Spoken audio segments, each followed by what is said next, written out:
ہمارے نبی صلی اللہ علیہ وسلم نے ارشاد فرمایا، جب مومن کی روح نکلتی ہے تو دو فرشتے اسے لے کر اوپر کی طرف جاتے ہیں۔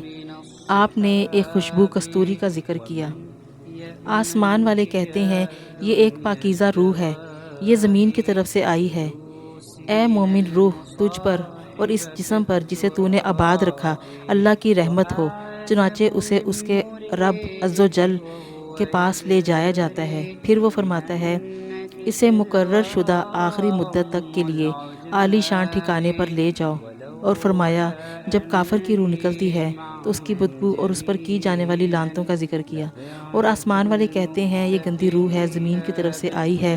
تو فرمایا، کہا جاتا ہے، اسے مقرر شدہ آخری مدت تک کے لیے برے ٹھکانے کی طرف لے جاؤ۔ حضرت محمد مصطفیٰ صلی اللہ علیہ وسلم نے فرمایا، بندے کو جب اس کی قبر میں دفن کیا جاتا ہے اور اس کے ساتھی اسے چھوڑ کر واپس جاتے ہیں تو وہ بندہ اس کے جوتوں کی آہٹ سنتا ہے۔ پھر اس کے پاس دو فرشتے آتے ہیں، اسے بٹھاتے ہیں اور اس سے کہتے ہیں، تم اس آدمی محمد صلی اللہ علیہ وسلم کے بارے میں دنیا میں کیا کہا کرتے تھے؟ یہاں تک کہ مومن جو بندہ ہوتا ہے تو وہ کہتا ہے، میں گواہی دیتا ہوں وہ اللہ کے رسول اور اس کے بندے ہیں۔ قبر میں 3 سوال ہوں گے، تمہارا دین کیا ہے؟ وہ کہے گا اسلام۔ تمہارا رب کون ہے؟ وہ کہے گا اللہ عز و جل۔ نمبر 3، تمہارا نبی کون ہے؟ وہ کہے گا محمد مصطفیٰ صلی اللہ علیہ وسلم۔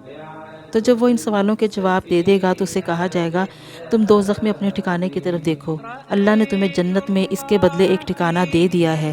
وہ اپنے دونوں ٹھکانوں کو ایک ساتھ دیکھے گا، اس کی قبر میں 70 ہاتھ وسعت کر دی جاتی ہے اور قیامت تک اس کی قبر میں تر و تازہ نعمتیں بھر دی جاتی ہیں۔ یہ دنیا عارضی ہے اور یہاں ہمارا قیام بھی بالکل عارضی ہے۔ آخرت کی زندگی ہمیشہ کے لیے ہے اور وہاں پر ہمارا قیام بھی ہمیشہ کے لیے ہے۔ کوئی بھی عقل مند شخص کبھی بھی یہ نہیں چاہے گا کہ عارضی چیز کے لیے وہ دائمی چیز کو فراموش کرے، کچھ دیر کی کامیابی کو ہمیشہ کی کامیابی پر ترجیح دے۔ اسی لیے کچھ بھی کرنے سے پہلے کچھ بھی کرنا چاہیں تو صرف ایک فیصلہ کر لیں، صرف ایک سیکنڈ کے لیے غور کریں کہ جو ہم کرنے جا رہے ہیں اس کا ایفیکٹ ہماری اگلی زندگی پر کتنا پڑے گا، جو ہمیشہ کی زندگی ہے۔ زندگی کہیں وہ اس سے متاثر تو نہیں ہوگی اور ہمیں کہیں اس کا آگے جا کے بھی ہمیں جواب دے دینا ہے اور ہمیں اللہ تعالیٰ کے سامنے پیش ہونا ہے۔ جب یہ سوچ، یہ ایک نظریہ، یہ ایک خیال ہمارے دماغ میں آ جائے تو پھر کبھی بھی ہم برائی کی طرف نہیں جا سکیں گے۔ ہمیشہ ہم برا کرنے سے پہلے سوچیں گے، اس کے ایفیکٹس کے بارے میں سوچیں گے اور آخرت کو ترجیح دیتے ہوئے ہمیشہ ہم نیکی کی طرف مائل ہوں گے۔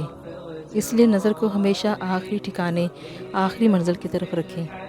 اس سے دنیا تو بہتر ہوگی انشاءاللہ آخرت بھی بہتر ہو جائے گی۔